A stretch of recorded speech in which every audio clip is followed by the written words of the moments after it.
पंजाब के 20 सूबाई हलकों में 17 जुलाई को होने वाले ज़िमनी इंतखाबात के लिए पीपल्स पार्टी ने मुस्लिम लीग नून की हिमायत का ऐलान कर दिया। पीपल्स पार्टी के उम्मीदवार कागजात नामजदगी वापस ले लेंगे। नून लीग ने ज़िमनी इंतखाबात के लिए हिमायत पर आसिफ अली जरदारी और बिलावल भुट्टो से इजहार तशक्कुर किया है। लाहौर से रिपोर्ट कर रहे हैं आज़म मलिक।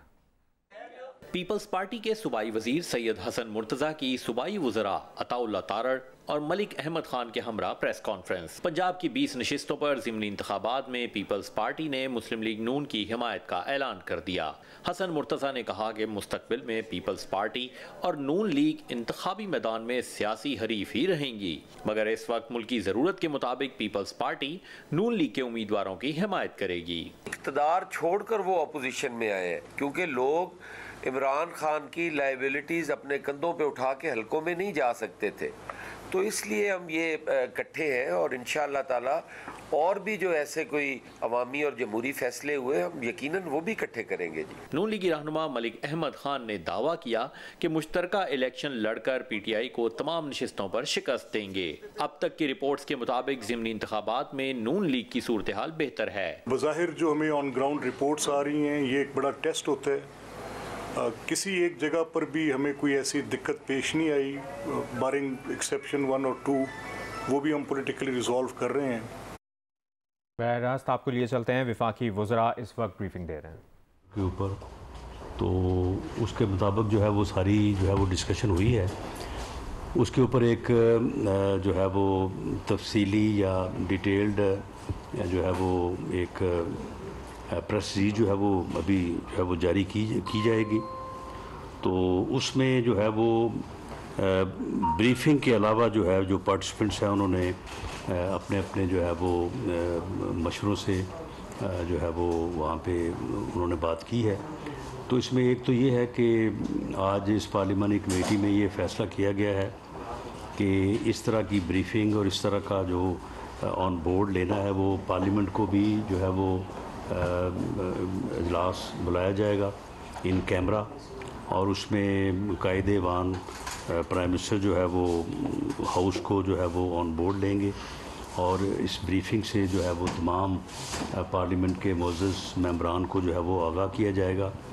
और पार्लियामेंट की ओनरशिप में और गाइडेंस में जो है ये मुज़ाकरात जो हो रहे हैं उसको जो है वो आगे बढ़ाया जाएगा। और एक बुनियादी तौर पे ये असूल तय किया गया है कि ये मुज़ाकरात जो हैं ये अंडर द कॉन्स्टिट्यूशन होंगे। ये एक बेसिक प्रिंसिपल है कि ये अंडर द कॉन्स्टिट्यूशन होंगे और अमन जो है उसे under the law under the constitution जो है उसको जो है वो हासिल किया जाएगा। तो इस बारे में जो प्रेस रिलीज़ है वो अभी थोड़ी देर में जो है वो जारी हो जाएगा। दूसरा जिस मामले पे मैं बात करनी चाहता हूँ कि पिछले 2-3 दिन से इमरान खान साहब जो हैं वो काफ़ी जो है वो गुफ्तगू फरमा रहे हैं नैब में जो रिफॉर्म्स हुई हैं, तो उसके मतलब आज भी उन्होंने जो है वो बात की है और आज जो उन्होंने बात की है वो इस बात के ऊपर ज़ोर दे रहे हैं कि जी वो खुर्रम दस्तगीर साहब का बयान आ गया है, तो उस बयान से तो अब ये साबित हो गया है कि ये मुझे इसलिए हटाना चाहते थे कि अगर ये मुझे ना हटाते तो मैं इनको जो है वो इनको जेलों में भेज देता या मैं इनको जो है वो इनके केसेस में जो है वो सज़ाएँ हो जाती। तो इन्होंने मुझे महंगाई की वजह से तो नहीं हटाया, इन्होंने तो मुझे इस वजह से हटाया है। तो इस बेशर्म से पूछा जाना चाहिए कि वो तुम्हारा वो किधर गया, वो जो है वो अमरीकी साजिश का जो बयानिया था वो किधर गया। अब अगर तुम ये कह रहे हो कि मैंने न्यूट्रल से कहा था कि मुझे ना हटाया जाए और उन्होंने मुझे ये कहा था कि हम किसी सूरत भी जो है वो मियाँ शहबाज शरीफ को वज़ीर-ए-आज़म नहीं बनाएंगे क्योंकि उनके ख़िलाफ़ जो है वो 70 केसेस हैं। तो भाई ये फिर इससे पहले जो तुम कौम के साथ फ्रॉड करते रहे हो, कौम के साथ ये बात करते रहे हो कि जी वो एक साजिश है, उस साजिश के नतीजे में जो है वो मुझे जो है वो हटाया गया है। अब ये तुम बिल्कुल ही एक मुख्तलिफ जो है वो जब वो बात तुम्हारी नहीं चल सकता कि एक मुख्तलिफ जो है वो बात लेके आ गए हो। और जहाँ तक नैब लाज में रिफॉर्म्स का तल्लक है, वो भाई ये 90 दिन का रिमांड जो जो है वो अब CRPC के तहत जो है वो जो एक यूजुअल रिमांड है कत्ल केसेस में, बाकी हीनियस ऑफेंसेस में, अगर उसको नाफिज किया गया है, CRPC को नाफिज किया गया है, तो भाई हमने तो 90 दिन के रिमांड काटे हैं ना। अब अगर रिमांड का अरसा जो है वो 14 दिन पे जो है वो लिमिट हुआ है, तो इसका फ़ायदा जो हो आपको पहुंचेगा। आपकी जो वो है फरा गोगी उसको पहुंचेगा।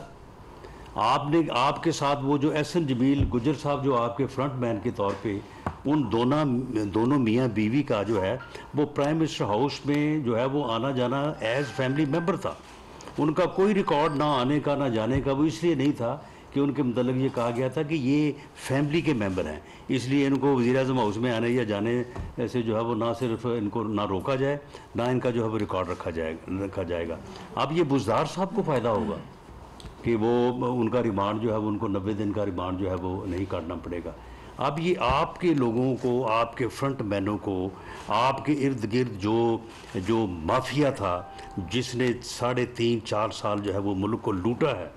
और इस अंदाज से लूटा है कि जहाँ कहीं जो है वो हाथ डालते हैं या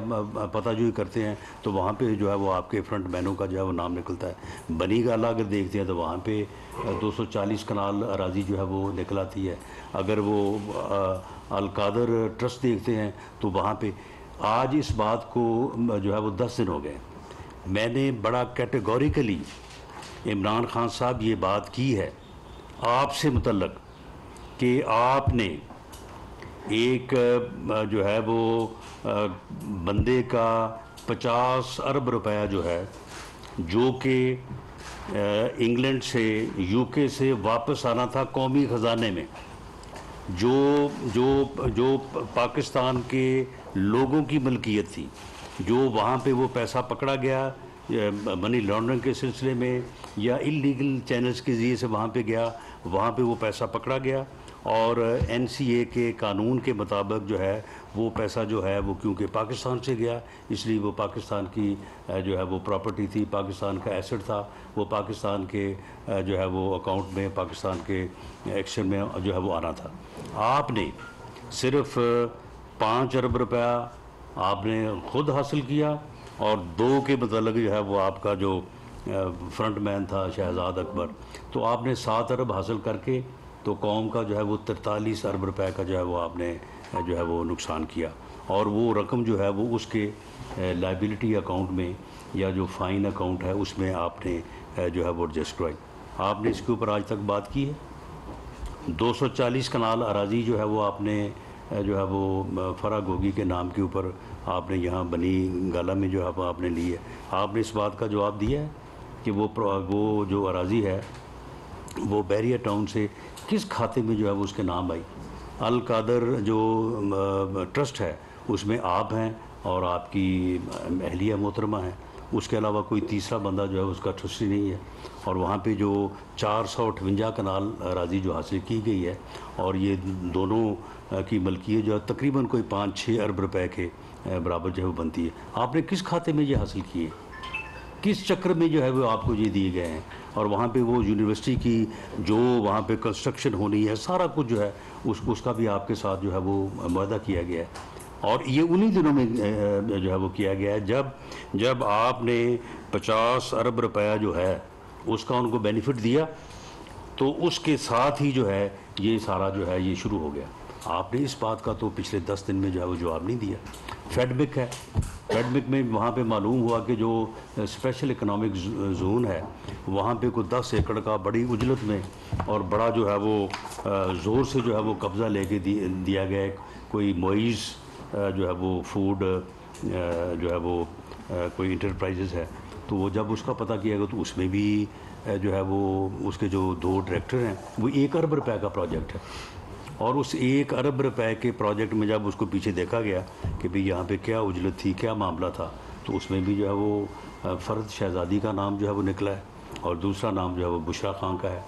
उस मोइज़ इंटरप्राइजेज़ के सिर्फ 2 जो है वो डायरेक्टर हैं। और इसी तरह से यानी पोस्टिंग ट्रांसफ़र में हर जगह पे आपके जो फ्रंट मैन हैं उन्होंने घरों में पैसे गिनने के लिए मशीनें रखी हुई थी। यानी वो चेक के लिए तो पैसे लेते नहीं थे, तो ये हालत थी ये आपकी। तो मामला ये है कि अगर नैब लाज में कोई रिफॉर्म्स की गई हैं तो वो उनका अगर बेनिफिट होना तो आपको होना है। हमारे लोगों के ख़िलाफ़ तो 90 दिन का रिमांड भी हुआ और उसके बाद जो है वो आपने केसेस भी चलाए। आप मुझे बताएं कि आप ये कह रहे हैं कि नैब लाज को अमेंड करने की वजह से जो है वो अब कोई पकड़ा नहीं जा सकेगा, तो भाई आप नहीं पकड़े जा सकेंगे, आपको खुश होना चाहिए। अगर हमारी बात आप करते हैं तो आप बताएं ना कि 3.5-4 सालों में आपने नैब लाज में तो अमेंडमेंट नहीं थी, उस वक्त तो 90 दिन का रिमांड था, उस वक्त तो सारी वो चीज़ें थी जिनके ऊपर आप इतराज़ कर रहे हैं। तो आप मुझे बताएं कि इसके बावजूद जो है आपने क्या साबित किया आपने, यानी 3.5-4 साल में नैब लॉ के बावजूद आपने किसके ऊपर कोई केस जो है वो साबित किया। अब आप कह रहे हैं कि मियां शहबाज शरीफ साहब के ख़िलाफ़ जो है वो 70 केसेस हैं, वो कौन से हैं 70 केसेस में, उनका कोई जिक्र तो फरमाएं। आप खुद से ही जो है वो 70 की तादाद आपने बना दी है। आपने नैब में उनके ख़िलाफ़ जो है वो केसेस बनाए, उन केसेस में जब उनका मामला जो है वो लाहौर हाई कोर्ट में पहुंचा, जो वहाँ पे 5 जजेस का जो लार्जर बेंच था, उस बेंच में मैं ख़ुद वहाँ पे मौजूद था। वहाँ पे बेंच के इस्तफसार के ऊपर बाकायदा वहाँ पे नैब ने ये बयान दिया कि जी करप्शन का तो हमारा इल्ज़ाम ही नहीं है, हम इसमें कोई करप्शन की जो है वो हम जो है वो बात जो है वो नहीं कर रहे। तो उसके बाद फिर जब उनकी बेल हो गई तो आपने वही केस उठा के जो है वो आपने FIA को दे दिया। यानी आप इस तरह से जो है वो अदारों को मिसयूज़ करते रहे और कानून को जो है वो आप जितनी भी सख्ती से आप इम्प्लीमेंट करने की कोशिश करते रहे, तो उसके नतीजे में क्या आपने साबित किया। जो चीज़ आप 3.5-4 सालों में साबित नहीं कर सके, अब आप उसके ऊपर कौन सी बात कर रहे हैं कि जी ये चीज़ें जो है ये अब साबित नहीं हो सकेगी। इससे पहले आपने क्या साबित किया, आपने वहाँ पे जजेस लगाने की जो बात की। मामला ये है कि आप रिटायर्ड लोगों को, यानी रिटायर्ड डिस्ट्रिक्ट एंड सेशन जजेस को आपने कानून बनाया कि उनको हाई कोर्ट के जज के बराबर जो है मुराद दी जाए और उनको जो है वो अकाउंटेबिलिटी कोर्ट्स में जो है वो जज लगाया जाए, सिर्फ इसलिए कि आप ऐसे लोगों को ढूंढना चाहते थे, ऐसे लोगों को ढूंढ के जो आपकी जो है वो आपके इंतकाम पे मबनी एजेंडे को आगे बढ़ाएं और वो जो है वो सज़ाएं दें। इस मकसद के लिए आपने लेजिस्लेशन की थी, तो वो ठीक है, वो आप एक इंतकामी कार्रवाई कर रहे थे और उस इंतकामी कार्रवाई को रजिस्ट करना, अगर हमारे ख़िलाफ़ आपने झूठे केसेस बनाए हैं तो उन झूठे केसेस को जो है वो गलत साबित करना ये हमारा बुनियादी हक है, ये हमारा आइनी और कानूनी हक है। इसके ऊपर आप इतराज़ कर रहे हैं कि जी वो देखें जी वो सज़ा से जो है वो बचना चाहते थे और सज़ा से बचने के लिए उन्होंने जो है वो मेरे ख़िलाफ़ जो है अदम एतमाद तो आपके ख़िलाफ़ किया, आपके जो है वो अलाइज ने, यानी अदम एतमाद का वही वोट। ये बात पेश नज़र रहे कि जो मुत्तहिदा अपोजिशन है जिसमें पीपल्स पार्टी प्लस PMLN और प्लस JUIF, ये तकरीबन 156 वोट बनते हैं कौमी असम्बली में, 84 + 16 + 56 ये राउंड अबाउट। और जो PTI के वोट हैं वो भी इतने ही हैं, वो भी 155 है या 156 है। बाकी जिन वोटों को लेके इमरान खान साहब वज़ीर आज़म बने, सेम उन्हीं वोटों के साथ जो है वो मियां शहबाज शरीफ साहब जो है वो प्राइम मिनिस्टर बने। कोई एक वोट का भी उसमें जो है वो फ़र्क नहीं है। ये कहना कि हमने, ये आपके इल्म में है कि हमने कोई PTI के जो ठीक है जो लोग मुनरिफ थे, जो PTI के ख़िलाफ़ थे, उन लोगों के वो लोग भी इनके ख़िलाफ़ खड़े थे, लेकिन क्या वो अब खड़े हुए हैं? राजा रियाज या समी गिलानी या अपना नूर आलम, क्या वो अब उन्होंने इनकी जो है वो मुखालफत शुरू, वो तो पिछले 2 साल से जो है वो इनकी पॉलिसियों के ऊपर तनकीद कर रहे थे, वो पिछले 2 साल से जो है वो गवर्नमेंट के ख़िलाफ़ जो है वो बात कर रहे थे। और वो हमें कहा करते थे कि जी आप जो है वो अपोजिशन जो है वो कोई स्टेप नहीं ले रही, ये पागल आदमी है, ये मुल्क को तबाह कर रहा है, इसकी ये पॉलिसीज हैं, ये इंतकाम में इस हद तक जा चुका है, हमारे ख़िलाफ़ जो है वो ये कार्रवाइयाँ कर रहे हैं। तो वो लोग तो हमें कहते थे। तो मामला ये है कि ये जो इन्होंने जो है ये नैब लाज के ऊपर जो है जो अमेंडमेंट्स किए उसके ऊपर जो ये बयानियाँ बनाने की एक नाकाम कोशिश कर रहे हैं, तो मैं इसके ऊपर वाजे कर दूं कि आप जो नैब का इस वक्त एक्ट पार्लियामेंट से पास हुआ है उसको आप जो है वो पूरी तरह से उसका आप जायज़ा ले लें। 85% उसमें वो अमेंडमेंट्स हैं जो अमेंडमेंट्स पीटीआई की गवर्नमेंट ने अपने दौर में मुख्तलिफ यानी मरहलों पे जो है वो 3 ऑर्डिनेंसेस में जो है वो लाए थे, ये नाफिज किए थे, और उनमें कारोबारी जो तबका है उसके एतराज़ात थे, ब्यूरोक्रेट्स के एतराज़ात थे, उनकी बाकायदा एसोसिएशंस ने रिकमेंडेशन दी थी, बिजनेसमैन की जो एसोसिएशंस हैं, जो चैम्बर ऑफ कॉमर्स हैं, उनकी जो है वो रिकमेंडेशन थी। उन रिकमेंडेशंस के ऊपर जो है वो इन्होंने जो है वो ऑर्डिनेंसेस लाए थे, उनको हमने जो है वो कैरी किया है। और इसके अलावा जो 3 बड़ी अमेंडमेंट्स हैं जिनके ऊपर इनको एतराज़ है, जो रिमांड है, 90 दिन का रिमांड था, और जो इन्वेस्टिगेशन है वो 90 घंटे भी नहीं होती थी, लोगों को डंप कर देते थे वहाँ पे जाके। और बाज़ केसेस में ख़ास तौर पे जो हाउसिंग सोसाइटी के केसेस होते थे उनमें बाकायदा सौदेबाजी करते थे। ये जो नैब कह रहा था ना कि जी इतने अरब हमने